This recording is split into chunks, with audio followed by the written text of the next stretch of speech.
examples, short examples done are based on this. So you will get confused. That's why I'm telling that keep it this one convention in CPC this way. So it would be easier for you to go through solved example. And moreover, in GATE exam, they have asked this question. So they will confuse you. They will ask a question that, okay, Q heat loss from a system is positive. Its sign is positive. And when work done by the system is negative, something like this. And then they will put that, okay, out of following options, which one is the correct first law? And they will put Q and W on left hand side, right hand side, and you have to figure it out. So you make sure that using both type of convention, you understand how to write equation. For our case, energy balance is straightforward. Anything enters into system, positive. Anything leaves the system, negative. That's it. So I will follow this. In case you still want to use it different convention, then make sure you don't make mistake in the calculation. You have to redo the examples which they have. We are doing it right now, and you have to mention it that you have taken this way. And when the final answer is the work done by the system, you have to mention it. It is work done by the system or work done on the system, not only the value of W. Because by default, whenever you write W value, I will take it that W is positive. It means work done on the system. Okay, so that's one point to clarify. If you still have doubt, let me know. So we were here last example yesterday. So one important point at this before we go ahead, the comparison between this value 8.75 between this second, this one, that is EP.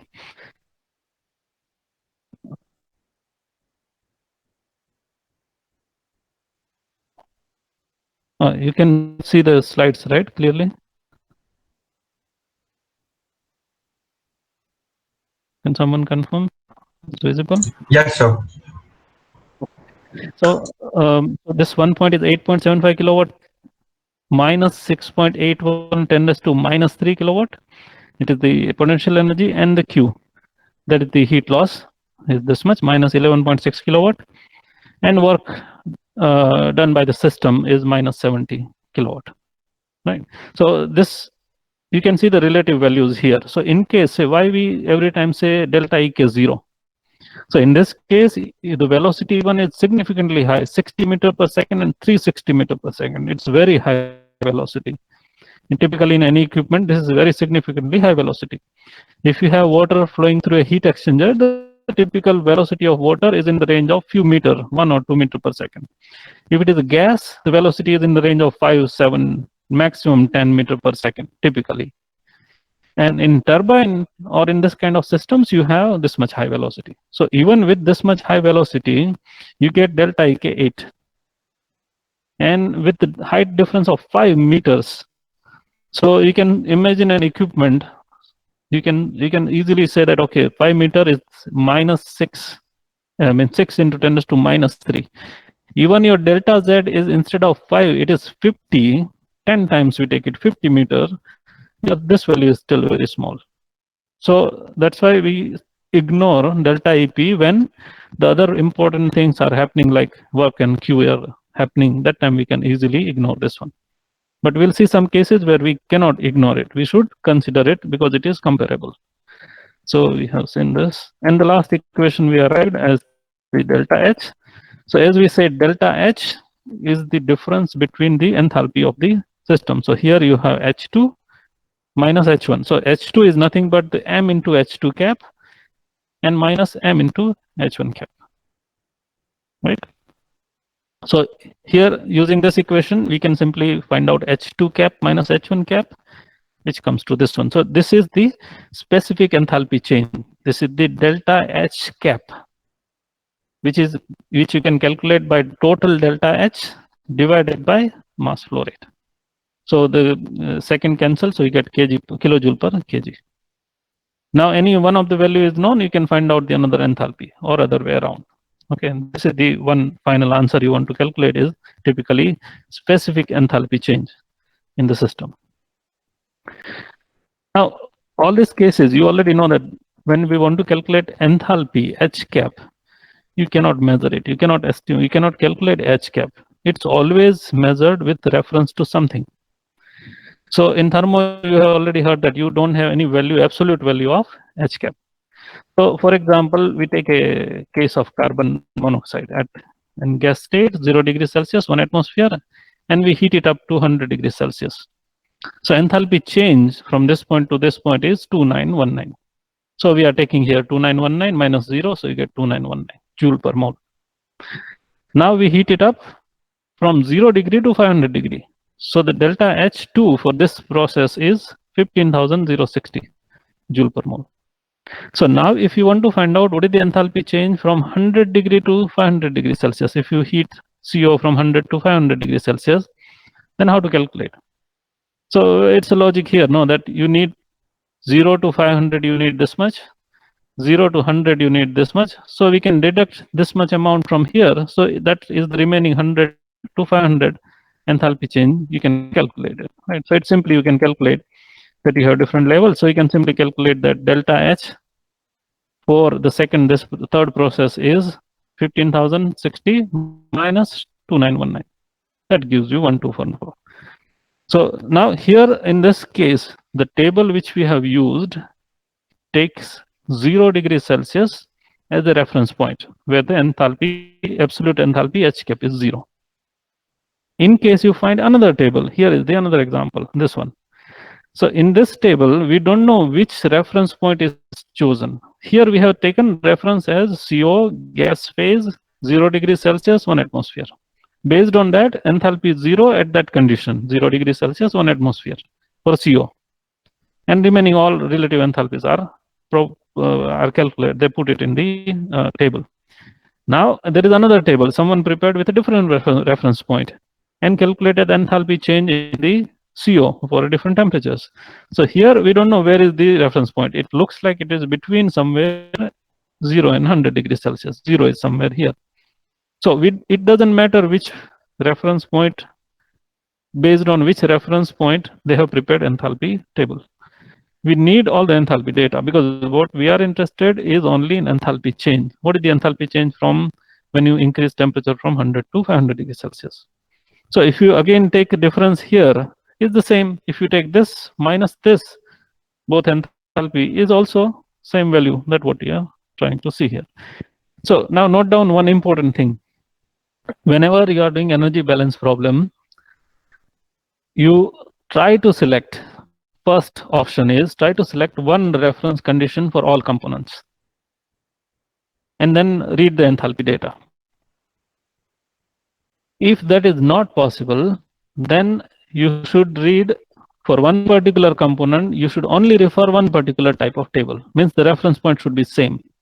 So for example, I want to calculate delta H of CO, just one part of the process calculation is this much, that I want to calculate this, then you should refer only one particular table. You cannot take one data from here and another data from here, another table which has a different references. You will end up with a wrong calculation. So you have one particular table for CO, use it for CO calculation, for entire calculation. And other components also, if it is also available at same reference temperature and pressure, you can use from the same table. So it would be easier for you to do the delta H, another enthalpy calculation. Now, in case if it is not available, then you can use one particular component, CO, from one table. And for example, steam is not available at this condition, 0 degree, 1 atmosphere. You have something else. So you can use that steam table for the enthalpy, specific enthalpies of steam and for that particular table. But don't mix two different tables for one particular component. Right? We'll see some examples so you get the idea. I'll show you some tables. So in the final exam, I will give you these tables like this one, like this kind of tables. So for example, this is for CO. So you can easily find out what is your reference point, but it is not important, but you can locate it if it is available. So one table is given in the reference book is the steam table. It looks like this one. So this is the properties of saturated steam. Temperature table. So first column is temperature with respect to temperature. Second is the saturation pressure. Then specific volume of water and steam. U cap water and steam. H cap water and steam. And this is not required actually. This column is nothing but the difference between this minus this, steam enthalpy minus water enthalpy. So here you can see, simply you can see this is 0 enthalpy. So this table properties of saturated steam, they are taking this particular conditions as a reference point, which is where they set H cap equal to 0. And with respect to this, all other calculations are done. So in case you want to find out if you increase the temperature of saturated steam from one temperature to another, how much enthalpy change will occur in the steam, so you can calculate from here, this delta H. If you use any other table where the reference point is different than this condition, still the delta H will not change. The delta will remain same. The values looks odd, may be different, but the delta will remain always same. You will not have that problem.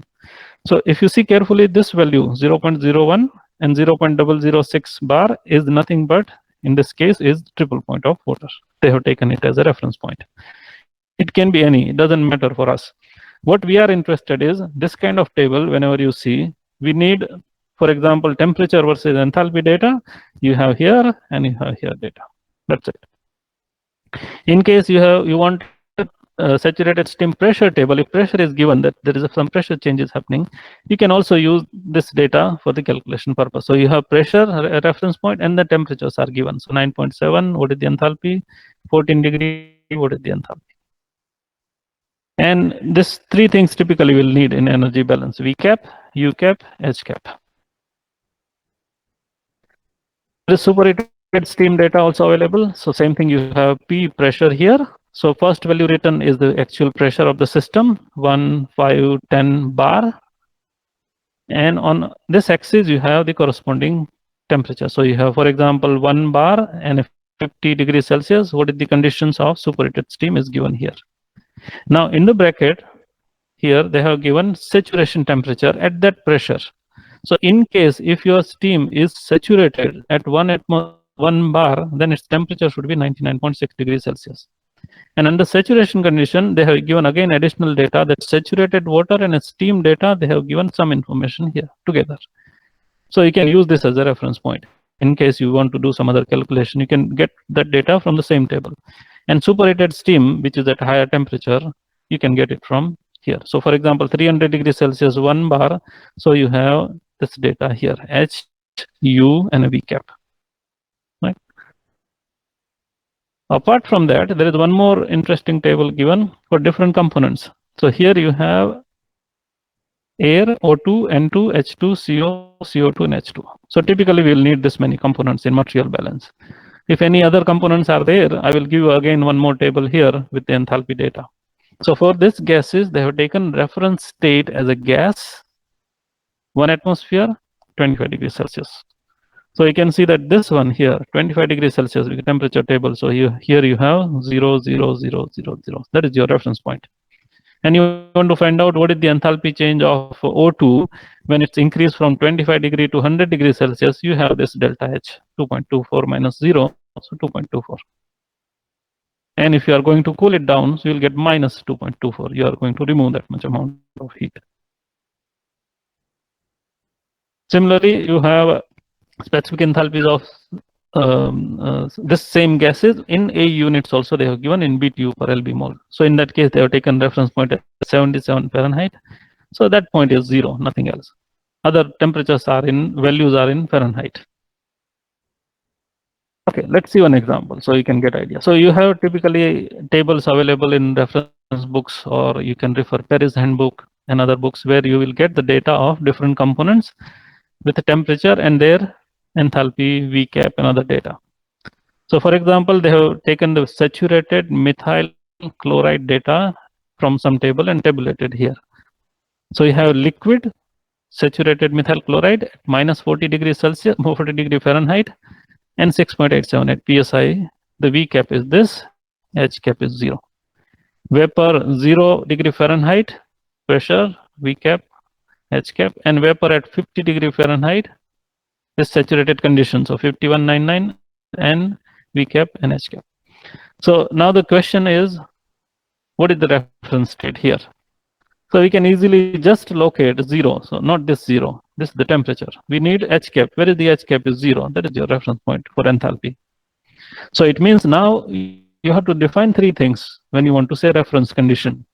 Number one, the phase. Number two, temperature. Number three, pressure.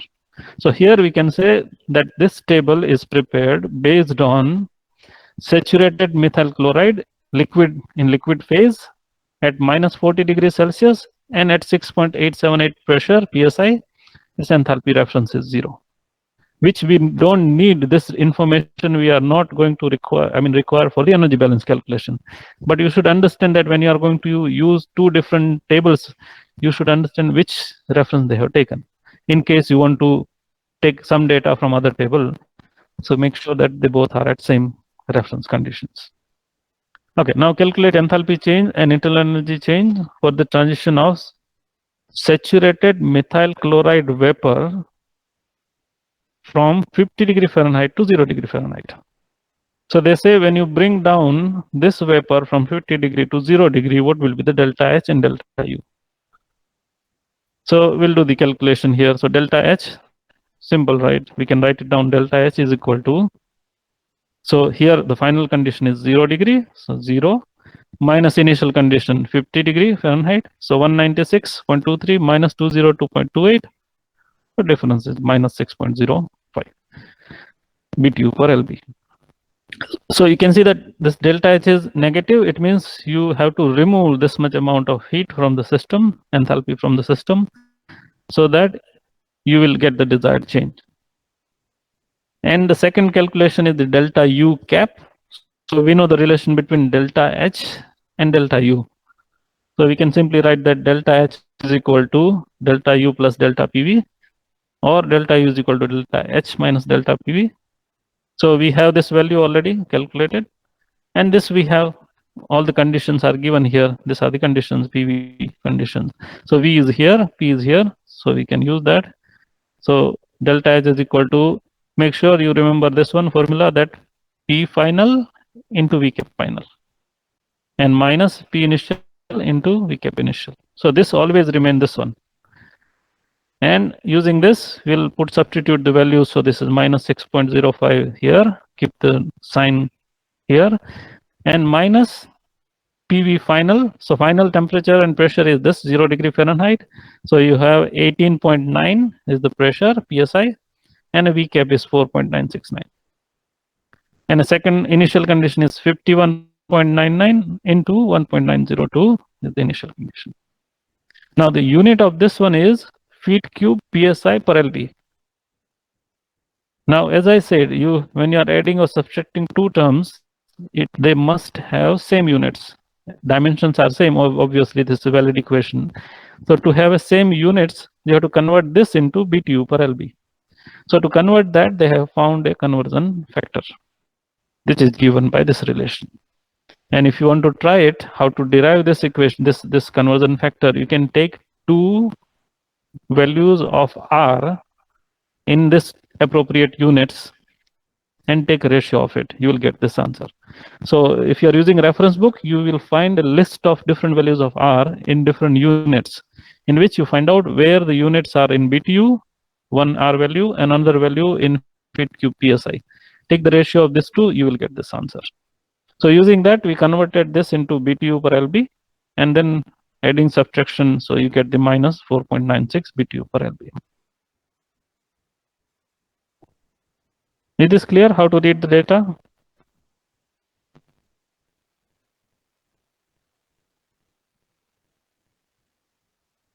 Okay, now what we have assumed here, the last question, what assumption did you make in solving question 2?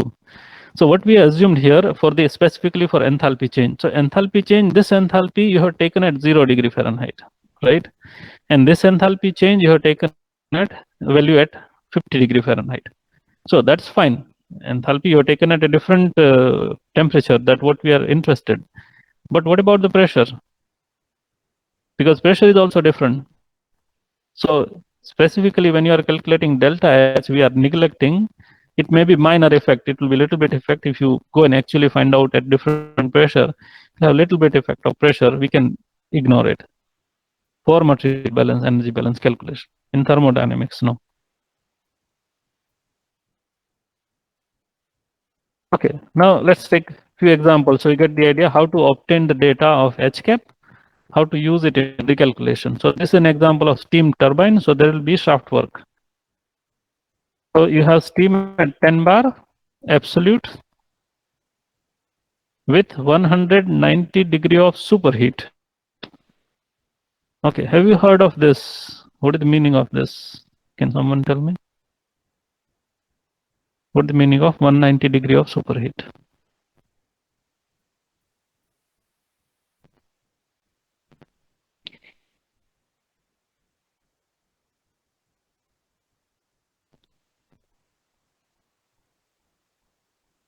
Have you heard of this term or not?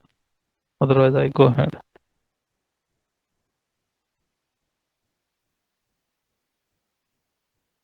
Anyone? Have you heard of term superheat? Degree of superheat? Yes, sir. Okay. So you do you know what is the meaning of it? Or I explain. So okay, no one is replying. So let's do it. So when I say, I'll take a simple example first. So you have a 1 atmospheric steam, atmospheric pressure steam, saturated steam.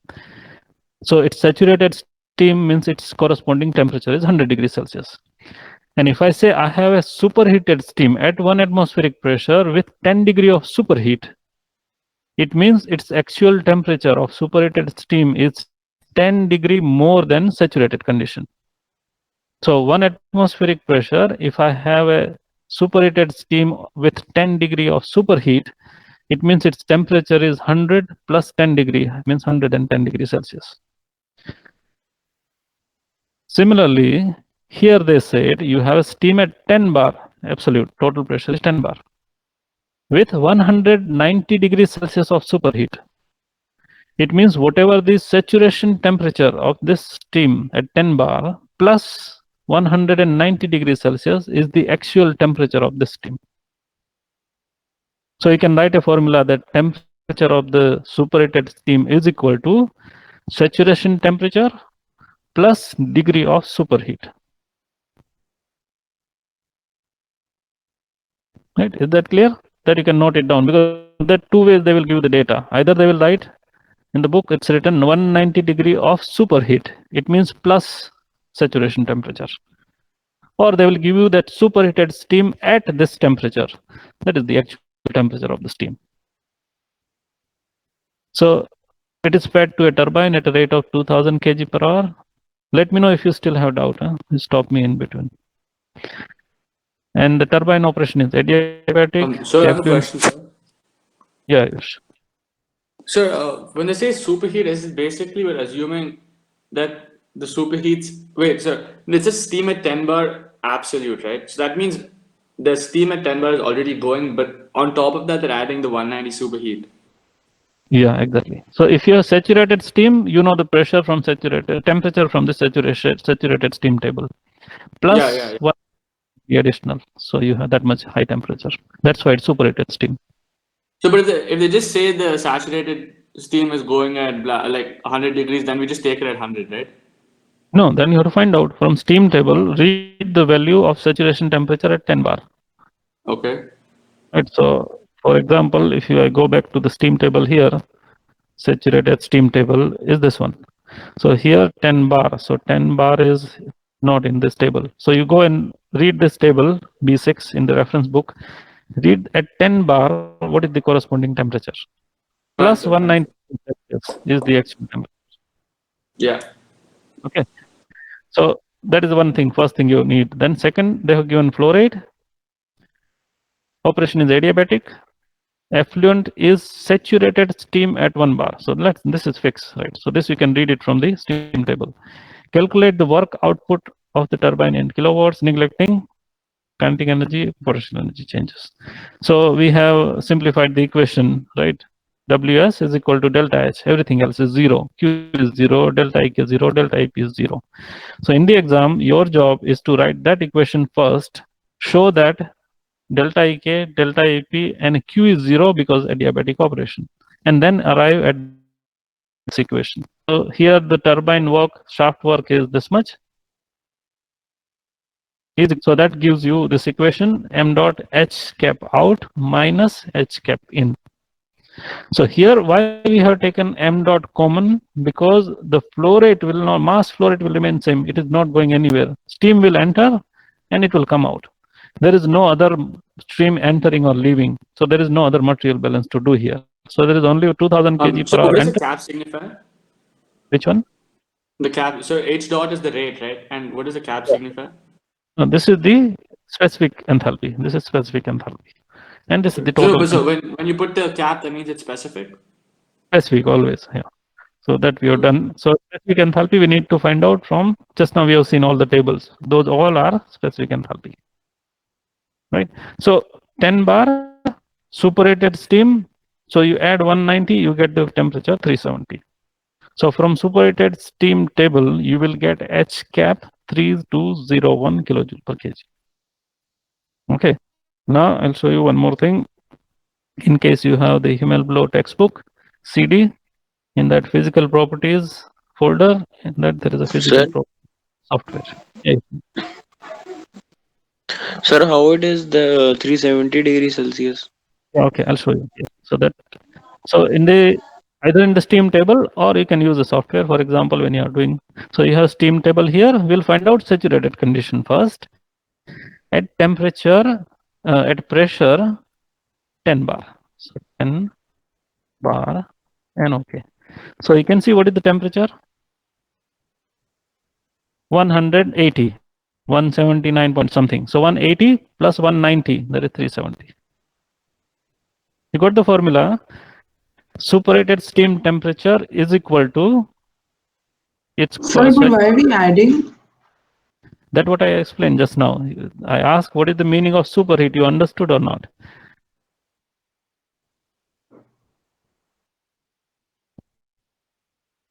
So I have a question, but how can you assume that all of the superheat will get absorbed by the saturated Temperature of superheated steam can be given by two ways. Actual temperature, they will give you some value, exact degree Celsius, or they will give you that degree of superheat, degree of superheat is equal to some say x value, x degree Celsius. So what you have to do when the degree of superheat is given and you want to calculate what is the actual temperature of the superheated steam, then you have to find out T sat at given conditions plus this x value. That will give you the final value of the superheated steam. Okay, sir, understood. Is that clear now? Everyone, Ishan? Yes, sir. Okay.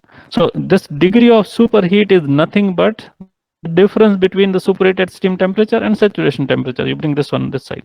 So that's delta T. That how much higher than the saturation temperature. Instead of writing 370, sometimes they say when the superheated steam has a degree of superheat at atmospheric pressure 10 degree. So everyone understand the actual temperature is 110. That's the way they represent in the book and in the problems. So here you understood that we got 10 bar, saturation temperature is 180. So this is not saturated. It has a 190 degree of superheat. So total temperature is 370. And its H cap, here you have, what is the H cap? So H cap SI units. So H cap SI unit is 32. Oh, okay, this is saturated. So superheated steam and its temperature and pressure are 370. Yes. So over there, why does it say you can't pick any arbitrary value there? Not every I cannot. pair of. I cannot hear you clearly. Hello, sir. Can you hear me? Yeah, tell me. Yeah, sir. Over there it says you can't pick any two arbitrary values. What does that mean? Which one? In the paragraph, sir. Okay, just here to refer the help of that particular. I don't know in details right now. Just showing you some examples right now. Okay. You will not need sir. this one. You are going to use superheated steam table. So I'm showing you that when you are using superheated steam table, you have to find 10 bar 370 degrees Celsius. Read the value of specific enthalpy, which is this one 3200. So 0.87. So they have taken 3201. So this software only comes when you buy the textbook, right? On the full package. Yeah, you have to buy textbook, you have to get a CD, then you will get it. Okay, sir. Okay. And the second one, saturation temperature. So saturated steam at 1 bar. So I'll put it here, make this one as 1 bar, and SI units, and press OK. Saturation property at 1 bar. It's not given here in this table. So you have to refer some other table.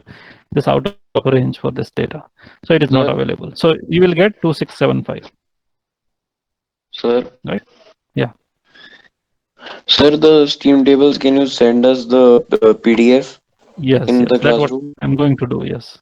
I will send you the PDF file which I'm going to use for the exam purpose. So you get familiarized with it. Okay.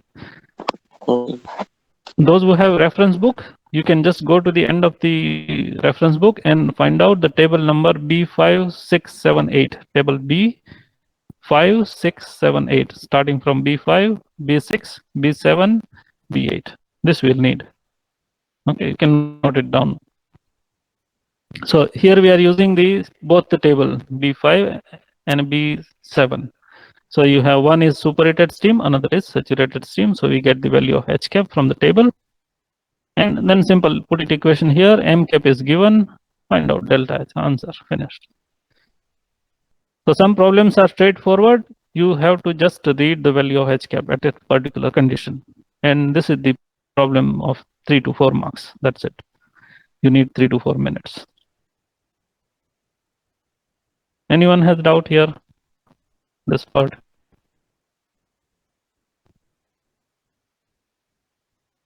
Okay, so let's see another example. Add more streams here instead of one.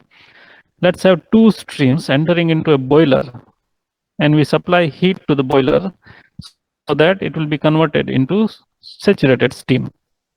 So here data are already found from the table and written. So in the exam, this is not given. This is the solution part. So they have given something like this: the 2 streams of water, liquid water, are mixed to form the feed to a boiler. The exiting steam emerges from the boiler through a 6 centimeter ID pipe. So here this diameter is given. Here nothing is given. Calculate the required heat input, this Q, to the boiler in kilojoule per minute. So this is fixed. You have to find at the end in kilojoule per minute units.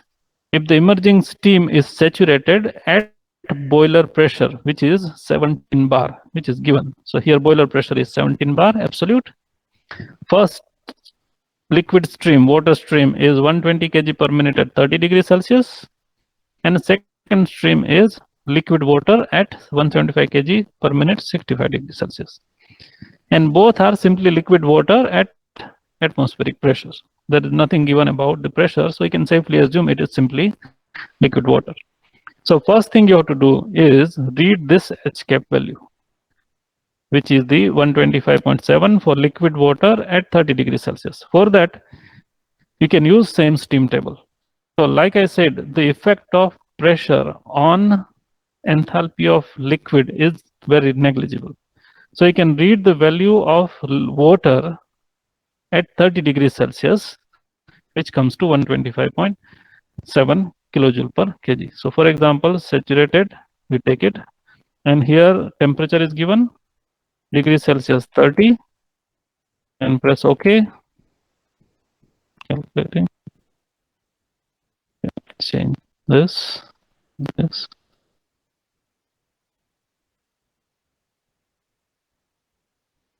Something wrong with this one. Yeah. Steam table, saturated 30 degrees Celsius. So units. Okay. Yeah. So you got it. So here they have taken 125.7, which is here 125.8. Right. So remember that whenever enthalpy calculation, you don't have to bother about pressure part. Just temperature is important. At what temperature you are measuring the enthalpy. So here temperature 30 degrees Celsius, you can use steam table and read the liquid water enthalpy, not the vapor. Huh? This is important. This is liquid water. And similarly, another one at 65 degrees Celsius. So remove this 65, Press OK. So you got 271.9. So here approximately 272 point something. So this is important here. If you are using one particular table, use all the data from that table. If you are using this software, then use all the data from this particular value. Don't take one from somewhere else and this one from somewhere else. That will again give you the wrong calculation. And the final one is you are getting steam, saturated steam at 17 bar. So this is not given. This you can find out from here. So now you have pressure is given, which is 17 bar. Press OK. So you got your pressure 204.29. So that is this. And enthalpy of saturated steam. So saturated steam enthalpy is this one, vapor, not liquid. So now it is in saturated vapor phase, which is 2794, which is here from some other table. So which is 2793. So to avoid this different values, I will give you the table. Only that table you have to use for calculation, for reading the data. So H cap, U cap, V cap, 3 data. Okay, so now we have all the data we need. So first thing you have to gather this H cap, H cap, H cap, when the temperature or pressure or conditions are given. Second thing you have to do is material balance. 120 kg per minute liquid water enters, 175 kg per minute liquid enters. So the total steam mass balance, there is no reaction here. So mass balance is this plus this is equal to 295. So that is straightforward. Now we write the energy balance. So always start with this one. It is an open system. So Q plus W is equal to Ws is equal to delta H plus delta Ek plus delta Ep. So now what parameters we can safely assume 0 here? Shaft work, it's a boiler, so there is no shaft work. Delta H will be there. Delta Ek, we don't know.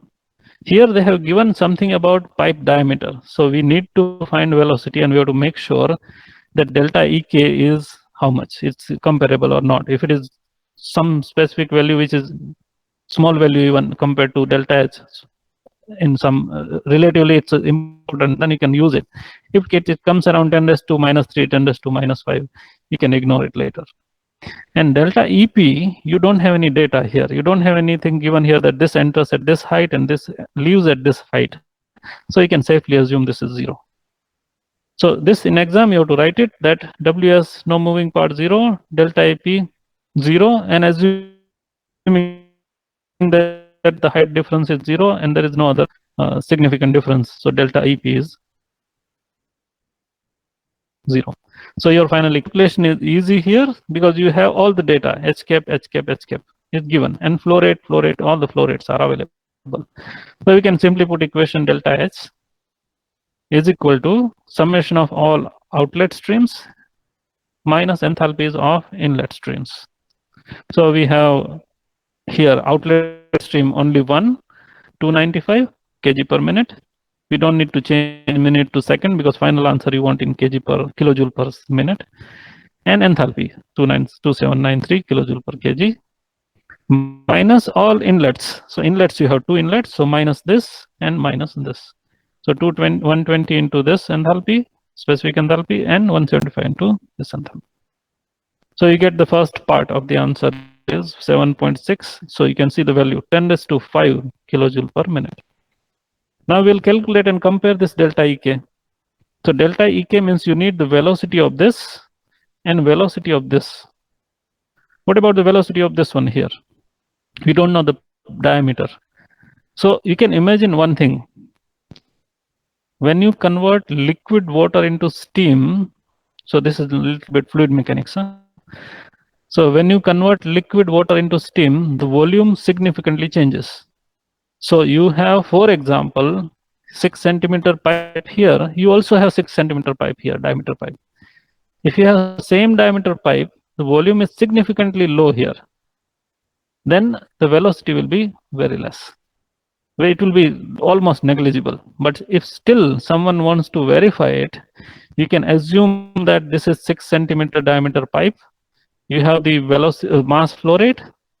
You know the density of this particular liquid, means specific volume available from the TIM table. Using that, you can convert that into velocity. You will get the answer very negligible compared to this value. We'll see this one next. So let's see here. So we are calculating this outlet only right now. So for outlet 17 bar, specific volume of saturated steam, saturated steam at 17 bar is 0.1166. So that we have here, this is the saturated steam at 17 bar. Specific volume is this one here, 0.117. That's what they have taken, 0.1166. And the cross section area is known, so we can find out the velocity of the of this steam. So we have cross section area is pi r square. Please make a note that this is cross section area, not a surface area, no other area. This is simply pipe cross section area. So I can write it either pi by 4 d square or pi r square and convert into SI unit. And now we have, this is the specific volume. We have a mass flow rate and we have area. So three things we can combine it and we can find out the velocity. So you have V cap, we can get it from the mass and density. So 295 kg per minute into density, into specific volume 0.1166 and divided by area. So the velocity is, you can see the significantly large values, 202, which is very high velocity. And if you calculate, I have done it, if you calculate the same thing for this particular stream or this stream, it comes around 1.72 meter per second. So it will be relatively negligible. Still, you want to account for it, you can put it in your calculation. So that's why we are ignoring this right now, kinetic energy of the inlet streams. So it means inlet is 0. So delta EK is nothing but out minus 0. So in only for out. So that is m u square by 2. So m dot is this 295 into u is 202 square by 2. You get this much. So now we compare this two value, delta EK and delta H. Delta H is 7.6 10 to 5. And this is not negligible. This is still 10 to 3. That's a big value. But compared to this two, this is 100 times different. So you see, when you add them, this 7.61 into 10 to 5 becomes 7.67 into 10 to 5. It looks small changes here, but it is still important to add it in the calculation. Any doubt here?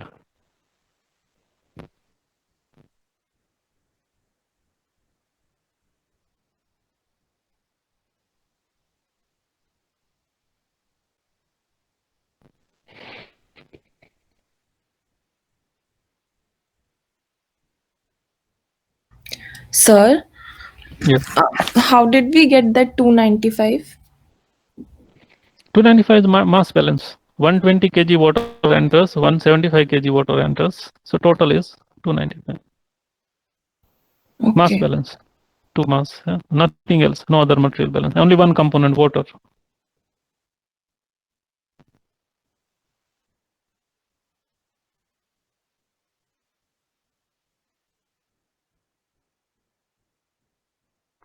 Okay, so we got the idea, the relation, I mean, relative values of kinetic energy change and typically enthalpy change for this kind of process. Now let's take a, instead of one component, let's add one more component. So you have a stream, one particular stream contains 60% ethane by weight and 40% N-butane. And you want to heat it from 150 Kelvin to 200 Kelvin at 5 bar. Calculate the required heat input per kilogram of the mixture. So they have given the bases here. Neglecting potential and kinetic energy change using tabulated data of C2H6 and C4H10. So they have given the table. Assuming that mixture component enthalpies are those of the pure species at the same temperature and pressure. So thermodynamics, we are not going to worry about that when you mix two components, what will be the enthalpy of mixing, and those will neglect it right now. We'll take it as a, that when you have two components in a mixture, its enthalpy, total enthalpy is nothing but the individual enthalpy. You can use it for the calculation. So we'll take a, here they have already given the basis per kg they want to find out. So we'll take a flow rate, say 1 kg per second of the mixture. And now we need data. So this kind of data I will give you, like for example, they have taken it from the Paris handbook. So in Paris handbook, they have given the enthalpies of N-butane at this temperature, two temperatures, and another one is at another page for ethane, and they have given the tabulated data. So they have directly used those value for the calculation. So here again you have to draw the diagram. Simple. One stream enters, which get heated and comes out. There's nothing other, no other material balance here. So 1 kg per second, 1 kg per second. Temperature changes 150 to 200. Concentration 0.6, 0.4, 0.6, 0.4. Nothing, no other change. Only Q will be added. So that's what we are trying to calculate. So now the next thing is energy balance. No shaft work, no EK, no EP. So simply Q is equal to delta H. And you have Q equal to delta H, so we know how to calculate delta H. Delta H is equal to summation of the outlet enthalpies minus inlet enthalpies. So here only one stream, but each stream contains two components. So we need that calculation separately. So we can find out the enthalpies of each stream by multiplying the mass fraction with the specific enthalpy of that component. So here what they have done, this is the outlet stream. So outlet stream contains two components. So for both components, so 0.6 is the ethane. So ethane specific enthalpy from the Paris handbook is this much. And N-butane 0.4 mass fraction has the specific enthalpy this much. So you can simply find out the specific enthalpy of entire stream by multiplying individual enthalpy of each component by its mole fraction. So this is the outlet, first part, and minus the inlet part. So inlet you have same concentration 0.6, 0.4, and this is the specific enthalpy of 0.6. So it is ethane, and this one is the butane. And that calculation gives you final answer 112 kilojoule per second. That is the delta H or Q. And the question they ask is, what is the enthalpy change per kg of the mixture? So this one you can divide it by the flow rate, which is 1 kg per second we have taken as a basis. So which has come to 112 kilojoule per kg. So again, this data number 1, 2, 3, and 4, that's given in a table. So you have temperature in Kelvin, ethane, butane, and other components. You read 2 values, 4 values, put it into equation. Okay, so we'll continue this in the tutorial. We'll finish the remaining examples.